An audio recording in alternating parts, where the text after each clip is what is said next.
Assalamu alaykum qarindoshlar, qanday ahvolinglar? Men Amerikadan doktor Mehmet deyman. Men bugun ro'za tutgan vaqtida hazm qilish sistemamizda yuz beradigan o'zgarishlar va sog'lomlik degan temada qisqa bir leksiya so'zlab o'tmoqchi.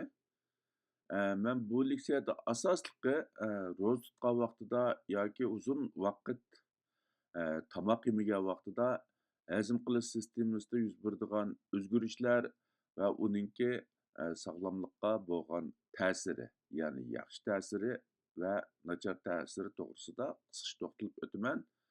Tövəndə diqqətinizlə bu leksiyanın təfsilatı bo'lsin. Ma'lum vaqt, ya'ni kuniga 16 soatdan ortiq vaqt yemək içməkdən farz tutqanda yoki ro'za tutgan vaqtida salomatlikka foydali bo'lib, u orqali qondagi shakar miqdorini kontrol qilish, insulinning sezgirligini yaxshilash, ikkinchi tiplik diabet kasalini kontrol qilish, yallig'ni azaytish, yurak kasali, semizlik va rak qatorliq ost xarakterlik kasalliklarning xavfini tuvalitish mumkin.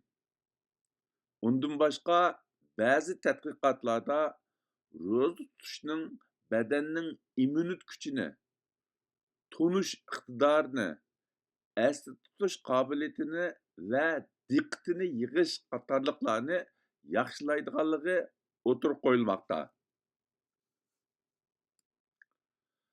Ro'za tutishning sog'lomlikqa bo'lgan foydalarini texmi konkretlashtirib, texmi atrofli qilib aytgan vaqtida ularning tövəndikidek foydalari bor. Birinchisi, ro'za tutish o'riqlash va ichki a'zolardagi yog'ni azaytishning unumli usuli. Ikkinchisi, ro'za tutish insulin sezgirligini ko'rinarli darajada yaxshilash va qon shakarini kontrol qilishga yordam berish orqali ikkinchi tipli diabet kasalining xavfini tuvaltidi. Uchinchisi, ro'za tutish insulin qatorliq badandagi bir qism muhim hormonlarning miqdorini tengshashga yordam berdi. To'rtinchisi, ro'za tutishning qon besimini tuvalitish, tinch holatda yurak so'qish sur'atini azaytish va may miqdorini tuvalitish qatorliq bir qator yurak sog'lomlik ko'rsatkichlarini yaxshilaydiganligi isbotlanmoqda. Beshinchisi, ro'za tutish bo'g'im yallig'i, revmatizm, ziqqa kasali, ko'p to'qilma qetishmasi, yurak kasali va rak qatorliq kasalliklar bilan munosabatlik bo'lgan ost xarakterlik yallig'lanishni azaytidi.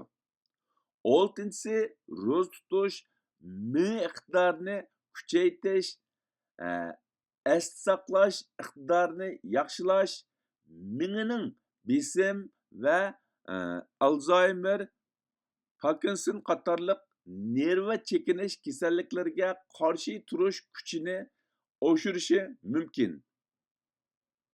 Yettinchisi, ro'za tutish hujayralarni remont qilish jarayonlarini, jumladan zaxmlangan hujayralarning badandan tozalanishini va ularning qayta ishlanishini qo'zg'atadi. Hamda uchay qatorliq ba'zi to'qimalarda g'ul hujayralarning qayta hosil bo'lishini ilgari surdi. G'ul hujayralarning qayta hosil bo'lishi badandagi zaxmini remont qilishda alohida rol o'ynaydi. 8-si, ro'za tutish salomatlikni yaxshilab, umrni uzartadi. Mana bular ro'za tutishning sog'lomlikqa bo'lgan konkret foydalari. Undaqda uzun muddat tomoq yemay suv ichmaganda, ya'ni ro'za tutgan vaqtida hazm qilish sistemasida qanday o'zgarishlar yuz beradi degan vaqtida u o'zgarishlarningki birinchisi oshqozon kislotasining miqdori ko'paydi. Ikkinchisi oshqozon yallig'i yoki oshqozon yarasiga giribtor bo'lish va oshqozni og'rish xavfi yuqorilaydi. Uchinchisi uchayning harakatchanligi tuvallaydi. To'rtinchisi, normal hazm qilish jarayoni qolaymaqonlashishi mumkin. Beshinchisi, uchaydagi mikro jonliqlar o'zgarishi mumkin. Oltinchisi, uchayning shilimshiq pardasi o'zgarishi mumkin. Yettinchisi, zaxmlangan hujayralarni tozalash kuchaydi. Sakkizinchisi, qisqa zanjirlik may kislota ishlab chiqarishda o'zgarish paydo qiladi. Mana bular uzun muddat tomoq yemay, suv ichmaganda yoki ro'za tutgan vaqtida hazm qilish sistemasida yuz berish ehtimoli bo'lgan o'zgarishlar.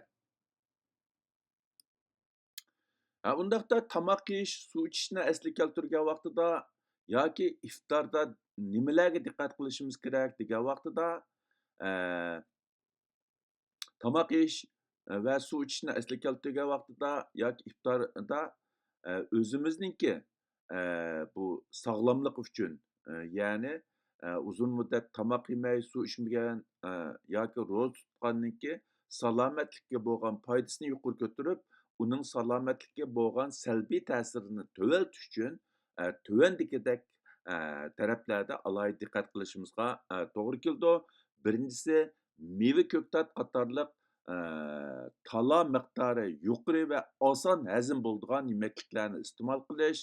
Ikkinchisi, ochiq suv qatorliq kislotaliq, mayliq va ochiq yemakliklarni iste'mol qilishdan saqlanish. Uchinchisi, oqsil tarkibi mo'l, may tarkibi oz yemakliklarni iste'mol qilish.